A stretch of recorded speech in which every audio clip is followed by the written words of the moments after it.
Sir युवाओं से जुड़ा हुआ एक बड़ा सवाल कि युवाओं को यहाँ पर कोचिंग जैसी चीज़ें उपलब्ध नहीं हो पाती, इसलिए जो है गरीब मध्यम वर्ग के परिवार के लोगों के लिए जो है एक आर्थिक एक बड़ा बोझ उनके लिए बन जाता है कहीं बच्चे को बाहर सेटअप करना। इसको लेकर क्या कहें? गाँव में सर लोग जो है बंदर, सुअर, जंगली जानवरों से बड़े परेशान हैं। पहला सवाल तो ये, और दूसरा सवाल ये कि जो पारंपरिक खेती अभी तक लोग कर रहे हैं, क्या उसमें परिवर्तन की आवश्यकता है ताकि लोग सीधे जो है एक स्वरोजगार से सीधे जुड़ सकें? सर रोजगार और स्वरोजगार क्योंकि यात्रा का एक बहुत प्रमुख आयाम है, इसको लेकर के क्या प्लानिंग आप अभी करें? सर रिवर्स पलायन को लेकर के क्या कहेंगे, क्योंकि जो है अमूमन जो लोग स्वास्थ्य सेवाओं को लेकर के या फिर रोजगार की तलाश में बाहर जा रहे हैं, कितनी उम्मीदें दिखती हैं आने वाले फ्यूचर? नमस्कार, आप देख रहे हैं पहाड़ टीवी और मैं हूं नवल खाली। आज हम लोग हैं रुद्रप्रयाग जिले में और रुद्रप्रयाग जिले को लेकर के हम लोग बातचीत करेंगे सीधे डीएम रुद्रप्रयाग मयूर दीक्षित जी से और जानेंगे हालात रुद्रप्रयाग जिले के बारे में और केदार घाटी में या फिर पूरे रुद्रप्रयाग के भीतर क्या क्या ड्रीम प्रोजेक्टों पे अभी काम चल रहा है, क्या कुछ होने वाला है, इन सारी चीज़ों को लेकर हम लोग बातचीत करेंगे। पहले आपको बता दें कि 2012 बैच के आईएएस अधिकारी मयूर दीक्षित, जिनका कि 11वां रैंक पूरे जो है भारतवर्ष में था, आईआईटी से लेकर और तमाम जो है चीज़ों को वो बहुत अच्छी तरह से जानते हैं। और उसके बाद अब रुद्रप्रयाग में ठीक एंड कोरोना काल के बाद जब यात्रा शुरू हुई तो उन्होंने रुद्रप्रयाग जिले की कमान संभाली और अब किस रूप में वो देख रहे हैं ये भी देखने वाली बात होगी। सर बहुत स्वागत है आपका पहाड़ टीवी पर। धन्यवाद। सर सबसे पहला चैलेंज तो जो है केदारनाथ यात्रा को लेकर के था, किस तरह का चैलेंज था और उससे अब नया क्या होने जा रहा है? देखिए, केदारनाथ जी की जो यात्रा 2022 में हुई है वो रिकॉर्ड ब्रेकिंग हुई है, जैसा आप देखते हैं। और ये हमने एक्सपेक्ट भी किया था कि 2020 और 21 की जो यात्रा थी वो कोविड से अफेक्टेड थी, लेकिन फिर भी इतनी भारी संख्या में श्रद्धालु आएंगे, इसकी वजह से हमें जो यात्रा जब से शुरू हुई मई में और जब ख़त्म हुई अक्टूबर में, तो यात्रा के बीच में हमें कई फैसिलिटीज़ का या कई ऐसे कार्य करने पड़े जो कि हमें तीर्थयात्रियों को जिससे सहूलियत मिल सके। जैसे कि आप जानते हैं 2019 में भी भारी यात्रा हुई थी और उस समय 10 लाख यात्रियों ने दर्शन किए थे, लेकिन इस बार 16 लाख के करीब यात्रियों ने दर्शन किए हैं। तो अगर आप देखें 60% का इंक्रीज़ हुआ है यात्रा में, और इसके साथ ही हमारे जो निर्माण कार्य हैं केदारनाथ में वो भी काफ़ी गति उनमें भी आई इस बार। तो हमें दोनों चीज़ें मैनेज करते हुए इस बार यात्रा हमने कराई। अब बड़ा सवाल है कि इस यात्रा से रोजगार और स्वरोजगार को जोड़ने का क्या मैप रहेगा, क्या पूरी प्लानिंग बन रही है, इसको लेकर के भी हम लोग जानेंगे डीएम साहब से। सर रोजगार और स्वरोजगार क्योंकि यात्रा का एक बहुत प्रमुख आयाम है, इसको लेकर के क्या प्लानिंग आप अभी कर रहे हैं? देखिए, यात्रा जो है वो पूरे ज़िले की नहीं बल्कि पूरे राज्य के लिए काफ़ी इम्पोर्टेंट है, हमारी इकोनॉमी के लिए। और आप अगर देखें तो इस बार केदारनाथ यात्रा से ही करीबन 400 से 500 करोड़ की जो आय हुई है वो विभिन्न हमारे जो स्टेक होल्डर्स हैं, जैसे कि हो सकता है घोड़ा खच्चर के हों, होटल ढाबा वालों के हों, प्रसाद की जो हमारी महिलाएं समूह जो प्रसाद बनाती हैं,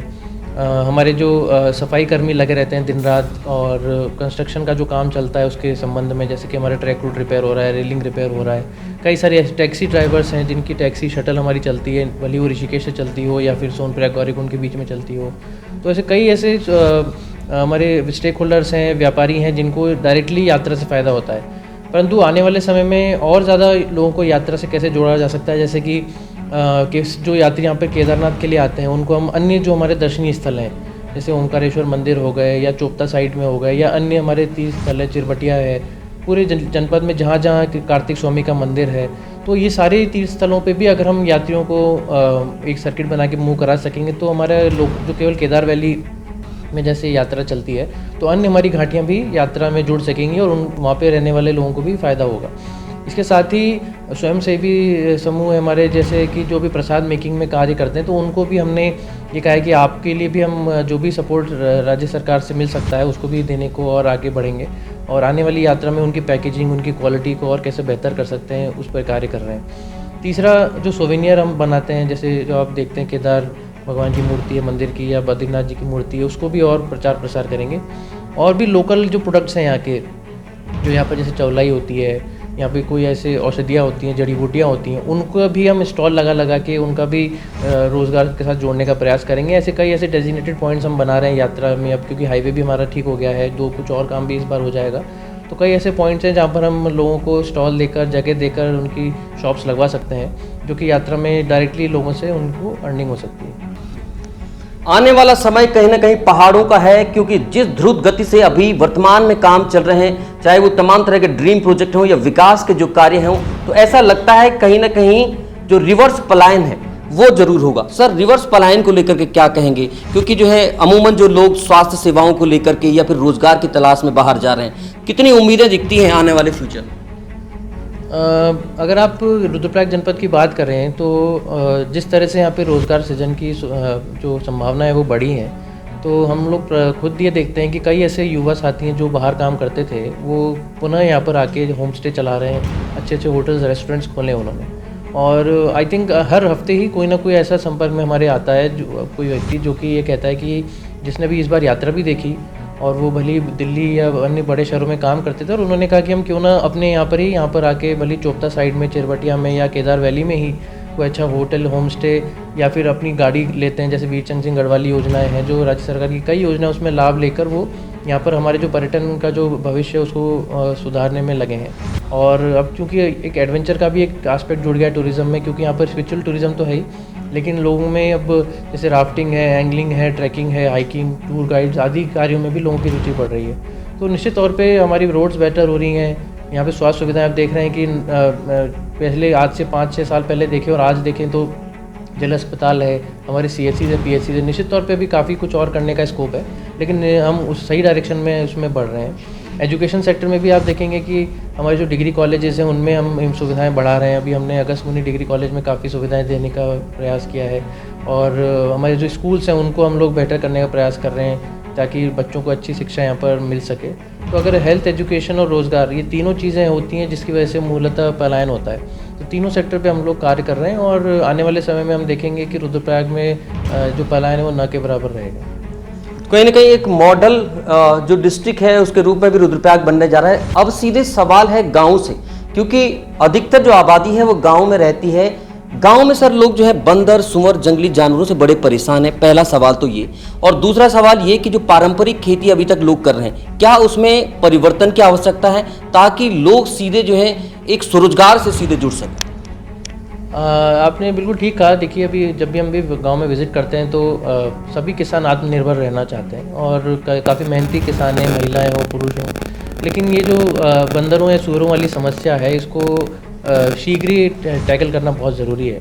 और इसमें वन विभाग के साथ साथ हमारा जो कृषि विभाग है या नॉर्मल जो अदर डिपार्टमेंट्स हैं उनके साथ हम लोगों ने गहन चर्चा करी थी लास्ट वीक,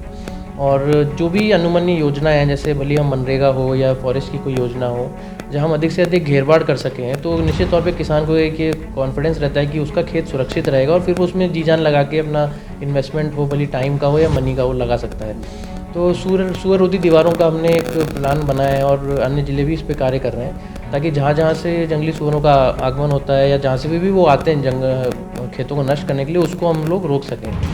और बंदरों की रोकथाम के लिए भले वो शहरी क्षेत्र हो या गांव क्षेत्र, दोनों में ही उसका प्रकोप दिखाई दे रहा है। तो फॉरेस्ट और नगर पालिका और नगर निकायों के साथ हमने बैठक करके ये प्लान किया है कि हम लोग जो बंदर को रोकने के जो भी तरीके हो सकते हैं, भले उनकी पॉपुलेशन कंट्रोल का हो या उनको कहीं और उनको ट्रांसफ़र करने का हो, या फिर उनके लिए हमें कई टोलियाँ बनाने का कहीं स्कोप हो ताकि गांव में लोग टोलियाँ बना के उनको हटाएं, या फिर जंगलों में उनके खाने के सफिशेंट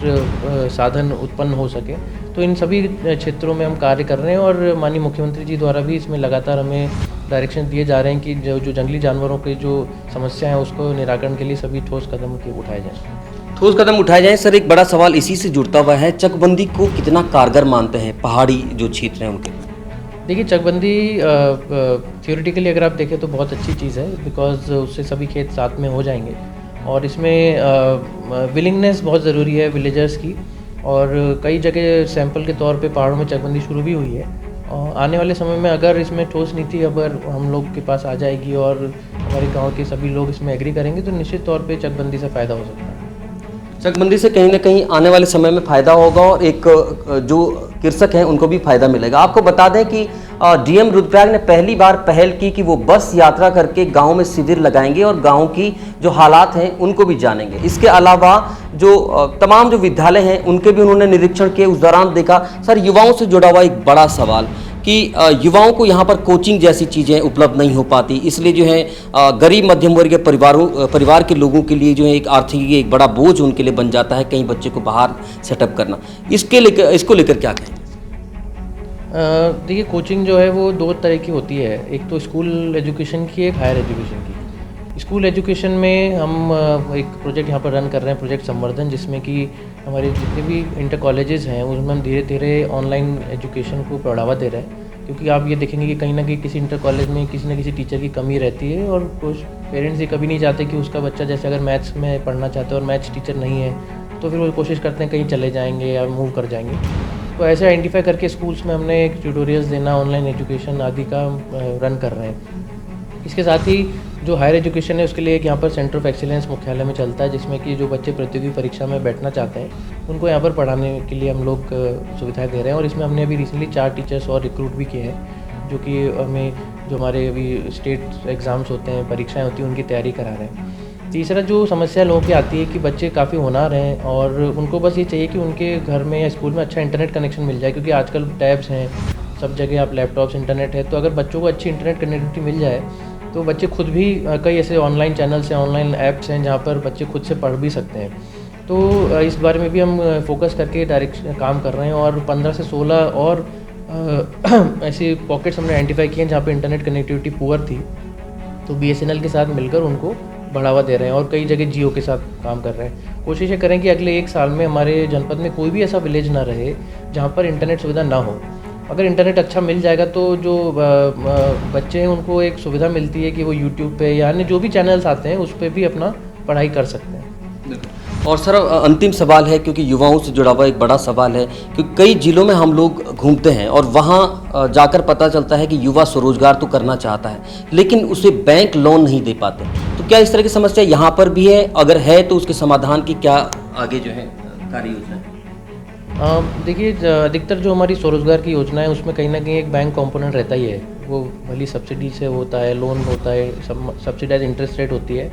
लेकिन हमारी हर महीने बैंकों के साथ बैठक होती है और हम लोग दोनों तरह की समस्याएं सुनते हैं, जो लाभार्थी उनकी भी और बैंक्स की भी। कोशिश हम ये करते हैं कि हम लाभार्थियों को ज़्यादा से ज़्यादा सेलेक्ट करें और उनकी एप्लीकेशन बैंक को फॉरवर्ड करें और बैंक्स उनके कागज़ जल्दी से प्रोसेस करके उनको लोन दें। अब समस्या कभी कभी आती है कि बैंक्स की तरफ से कभी ढिलाई हो जाती है कि वो अननेसेसरी ऑब्जेक्शंस लगाते हैं, जो कि प्रैक्टिकली पहाड़ के परिप्रेक्ष्य में सही नहीं उत्पन्न होते हैं। तो हम ये बैंक्स को बोलते हैं कि आपको जो भी यहाँ पर कार्य करना वैसे भी कितना मुश्किल है, अगर कोई स्वरोजगार की दिशा में बढ़ रहा है तो उसको आपको एक सपोर्ट देने की ज़रूरत है। और साथ ही जो हमारे लाभार्थी उनको भी मैं कहना चाहूँगा कि आप भी अपनी फॉर्मेलिटीज़ हैं वो टाइम रहते पूरा कर लेंगे तो बैंक्स को भी लोन डिस्बर्स करने में सहायता रहती है। तो दोनों तरह से हम लोग पुश कर रहे हैं चीज़ों को, और जितनी भी पेंडिंग एप्लीकेशंस हैं उनको निस्तारण करने का प्रयास कर रहे हैं। सर, एक जिला दो उत्पाद में रुद्रप्रयाग जिले के कौन से 2 उत्पाद वो आगे जाने वाले हैं? देखा, एक तो हमारा है चौलाई के जो प्रसाद हमारा महिलाएं बनाती हैं, और उसको चौलाई का आप देखेंगे यहाँ पर क्षेत्रफल और प्रोडक्शन दोनों बढ़ा है पिछले 3-4 साल में, उसको और बढ़ाने का प्रयास कर रहे हैं, क्वालिटी इंश्योर करा रहे हैं, ताकि हमारे जो केदारनाथ धाम में जो भी दर्शन करने आते हैं उनको एक तरह का, एक रूप का बढ़िया क्वालिटी का प्रसाद मिले और सारा प्रोडक्ट हमारा जिले से ही हो, हमें बाहर से कुछ खरीदना ना पड़े। दूसरा हमारा जो सोवेनियर है, जो मंदिर की मूर्ति है या जो हम डिज़ाइन बना रहे हैं, तो उसमें भी हम नए नए प्रोडक्ट्स लॉन्च कर रहे हैं, और हम कोशिश ये करें कि अगर हर परिवार में से भी एक व्यक्ति एक सोवेनियर यहाँ से लेके जाएगा, तो अगर आप देखें 16 लाख लोगों ने विजिट किया तो करीबन 4 लाख परिवार आए। अगर 4 लाख परिवार में हर परिवार भी एक यूनिट ले जाए तो आप सब्सटैंशियल इनकम हो सकती है हमारे समूहों की जो ये कार्य कर रहे हैं। तो इन 2 प्रोडक्ट्स पर हम फोकस कर रहे हैं। कुल मिला के जो अभी वर्तमान में जितनी भी विकास कार्य की योजनाएं चल रही हैं वो धीरे धीरे आगे जब बढ़ेंगी तो कहीं ना कहीं जिले को भी विकास की एक गति मिलेगी। हमारे साथ जो है मयूर दीक्षित, जो कि रुद्रप्रयाग के डीएम हैं, वो हमारे साथ इस वक्त मौजूद थे और उन्होंने कई सवालों के जवाब दिए और उन्होंने ये बात भी कही कि आने वाला समय कहीं ना कहीं रुद्रप्रयाग जिले के लिए बेहतर साबित होगा। यहाँ पर रोजगार की संभावनाएं तो खुलेंगी, इसके अलावा जो देश विदेश से जो श्रद्धालु यहाँ आ रहे हैं उनकी भी आवाजाही लगातार बनी रहेगी। देखते रहिए पहाड़ टीवी, तब तक नमस्कार।